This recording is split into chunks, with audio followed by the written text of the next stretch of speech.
We have IPCL with us, so that's a petrochemical company. Up the chain is oil and gas.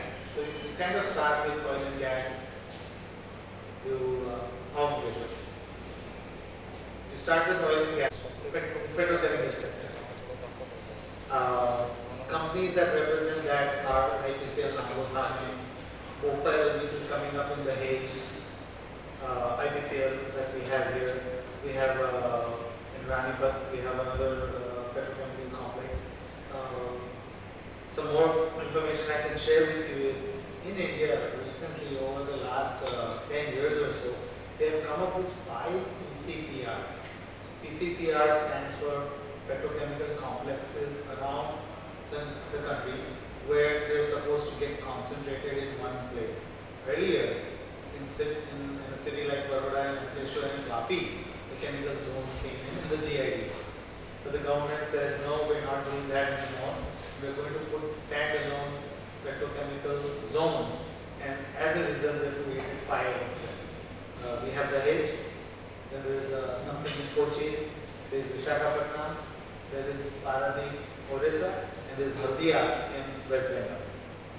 So this is supposed to be the future where all the petrochemical companies, the chemical companies, the intermediate companies, and the specialty companies are supposed to, be there. I think government is very keen that a place like Nandesari or Ankleshwar, they shut shop and they move out of the city area and move into these PCPRs. So getting back to the 5 sectors that we have the oil and gas, we have the petrochemical. After the petrochemical, we have the chemical, so which is a little further value-added sector. Then we have the intermediate sector, and we have the specialty sector. This is how our industry is essentially broken up. I will take pesticides, then pesticide intermediates, and then the end sector is the pesticide sector. What is happening in these fields, in this area? Of course, yes. Trying to map here, they must visualize in 2040 what are the commercial opportunities which will be available in these sectors and why they will come. So suppose like liquid fuels will be gone, so all refineries will close down, all petrochemical liquid fuels are gone, all solid fuels are gone. So similarly then only oil and gas sector will remain only for chemical product or the plastic product. So these are the kinds of things I would like you to dwell upon. That if pesticides are there, then today they may be using maybe 100 grams per acre, tomorrow they may end up in only 5 grams per acre. So these are the kinds of trends we need to pick up. Or they may be just irrelevant, chemicals will not be allowed to use. So I would like to touch base on that. So I was just giving a little feel for what's happening today so that we can, if you know today, we can talk about tomorrow. So these 5 sectors, what's India's situation? India gets its oil, essentially 80-90% of the oil is imported. So we are totally dependent on Saudi Arabia and Iran for our oils. Even natural gas is imported in highly pressurized ships, huge ships, which are coming to Algeria, and that's why they build those ports. Gujarat is well positioned for the gas. This whole sector of the oil and gas and the petrochemical, these 2 particularly, are highly capital intensive affairs, as you know. So in India, refineries, government, and we have now a few private sector people who are in there. In the petrochemicals, also very large investment, and for normal people like us, we are not participating in that area. Chemicals. So our investment could possibly be in the areas of chemicals, intermediates, and specialty. That's where we can play in. And what are the mega trends happening in those areas? One very interesting aspect is with Iran and Saudi Arabia, these people are also moving up the chain. So oil and gas is their strength. So we're arguing with the authorities that they have basic strength in this area, which India is nowhere in that picture. price difference of their product and our product is massive. So what is the solution? The government, in spite of wanting to bring a solution for our industry, what they face is, they face actual politicking, actual power play between these two countries and the Indian government. And they have almost dictated to the Indian government that you will not put any anti-dumping on us if you are so keen on our oil and gas. It is essentially a power play between India and these countries. So what is happening is, as a result, what is happening? We had a company, Andhra Petrochemical, who's a large company, and there are 3 companies in that sector. So what's going to happen as we go forward, unless Indian government changes this thought process, so we have more bargaining power. Andhra Petrochemical, there are 3 companies in that business, in butanol and very. In fact, Nissan was in that business. So out of 3 companies, 2 companies have closed down their operations because they just cannot fight that pricing. And even Andhra Petrochemical, which is owned by the Ramayya, he was the commerce minister at one time in Central. There is the owner of it. So even this large companies with so much influence are not able to influence government. So I had attended one of these conferences in which the McKinsey guy, who knows everything, if you want to know about future trends, he's got complete information.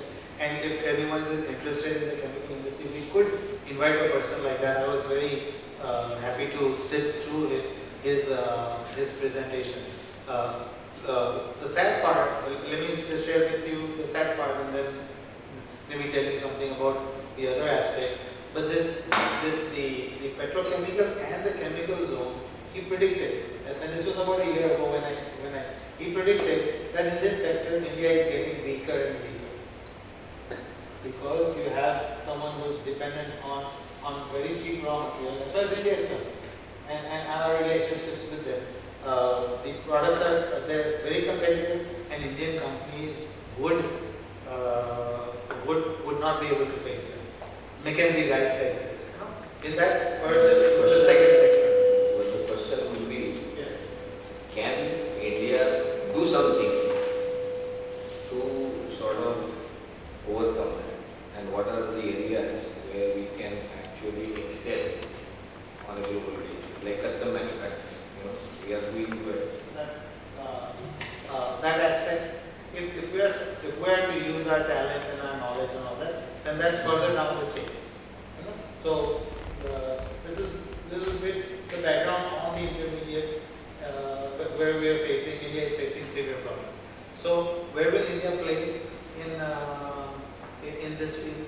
It's in the possibility in the intermediates and the specialties. So in these 2 regions, that's where Indian growth would be. The Europeans and the Americans, and now possibly the Chinese, are looking to push the sector 4 and sector 5 away from their economies.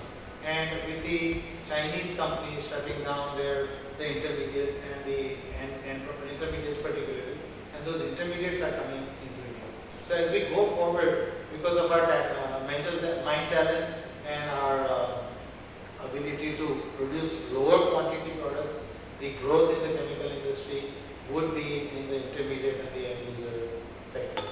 You would not possibly expect much happening upstream because all those raw materials and you'll be dependent on raw materials coming from overseas.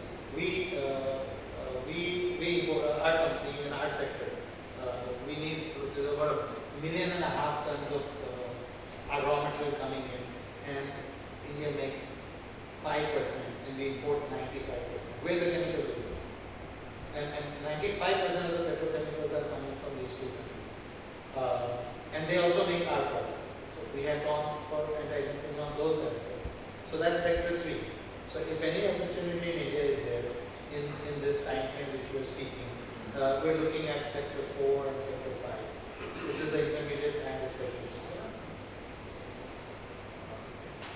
One of the things which I would bring to the table is there is a huge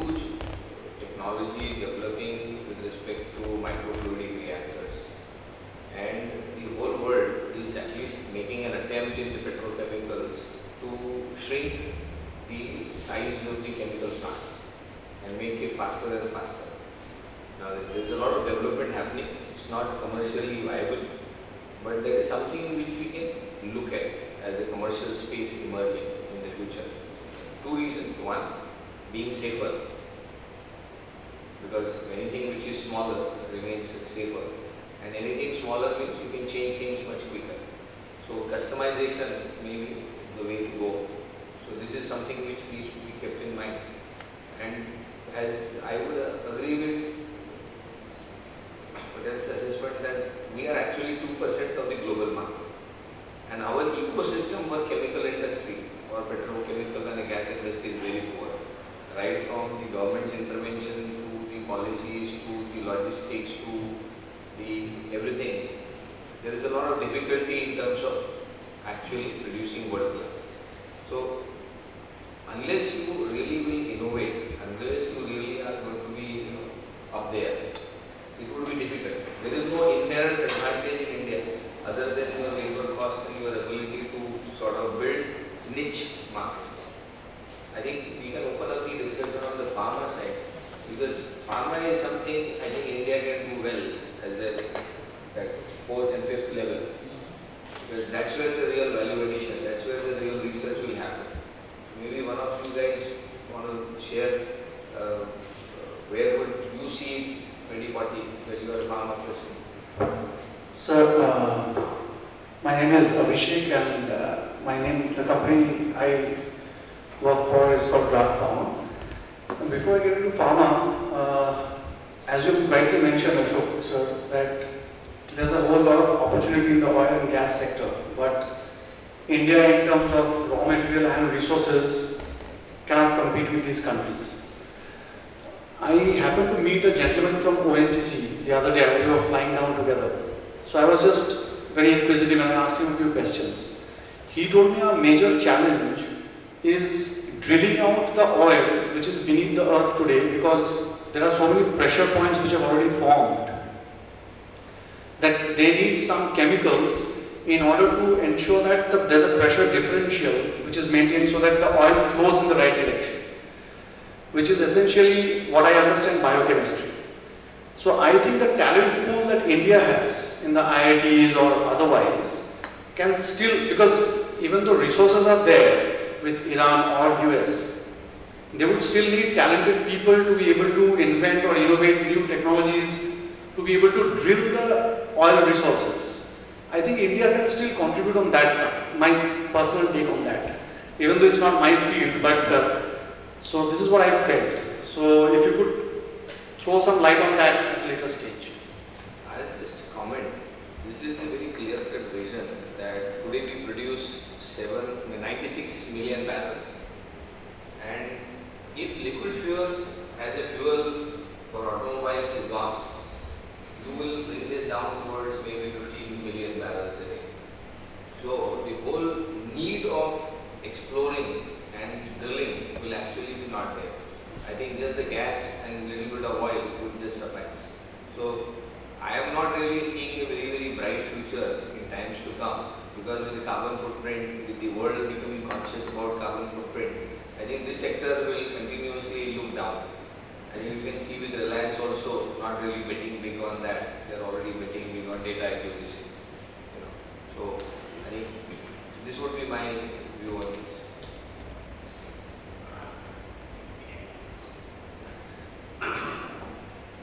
So 2040 is 23 years from now. And any infrastructure project, according to me, should take about 10-15 years gestation period or to come to life. What we should look at for the future is most of this oil and gas, I think, is used to produce energy. India started in a small way with solar, and I think 80% or 90% of it is still imported, right from the chip to the panel, everything. So I find solar energy to be renewable energy, clean energy, green energy, no carbon footprint, and a worthwhile investable for good returns for 2040. And over the last 15 years, right from 16 rupees a unit, the unit rate has come down to I think about 3 rupees.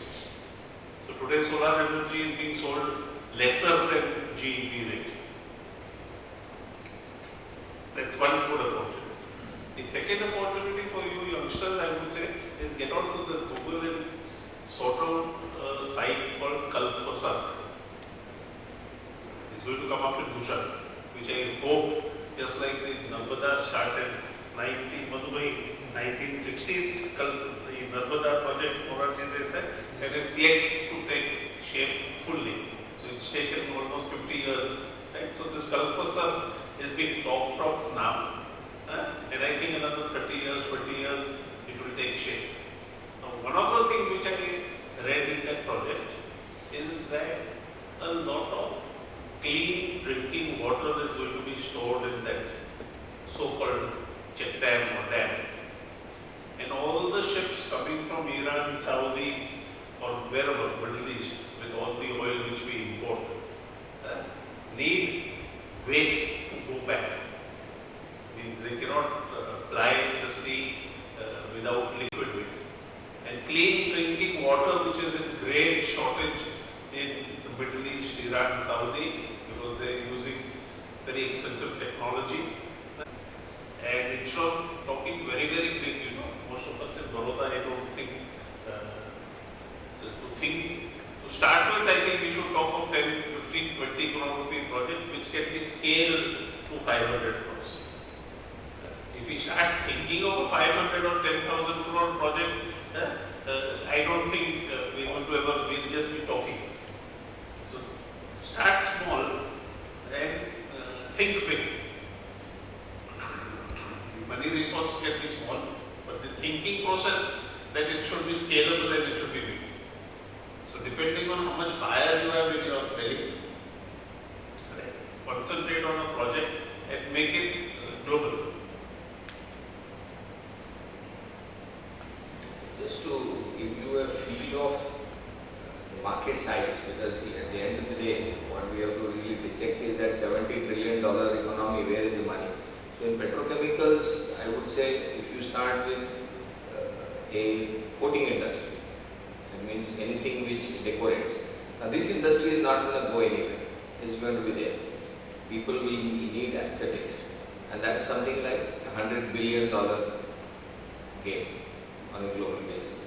If you look at, I think, all chemicals which are used for polymers, this would be 1 billion tons. So 1 billion tons means approximately you are looking at again 100 to 200 billion sort of a dollar market for plastics alone. If you start looking into fine chemicals for toiletries or this or that, those kinds of general usage, this thing. Again, you would be looking at similarly, right from cosmetics to this, shampoos to this. I think again we are looking at a $100 billion market on a global basis. So, if we assume that liquid fuels are gone, still there is a huge chemical potential which would exist in just 4 or 5 segments.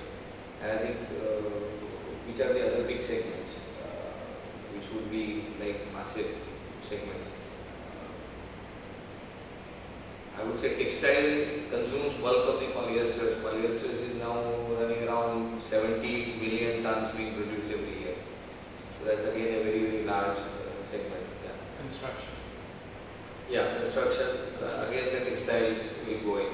Construction chemicals again, but it's not a very large market. I mean, if you look at globally, construction chemicals as a segment, if you would say, it would be somewhere around, I would say, $10 to $12 billion today, and it might go to 2025. It's growing. So people want to build better products, so construction chemicals are required. But it cannot be sort of an hockey stick curve kind of a growth which will not happen, because there will be only so many houses which can be built. So chemicals, perception in construction chemicals will be limited. That's what my understanding would be. And a lot of that will get covered into the polymers, surfactants and all that, which already we have discussed. So let's open up any other topic. Anybody wants wants to speak on chemicals, or otherwise we can move on to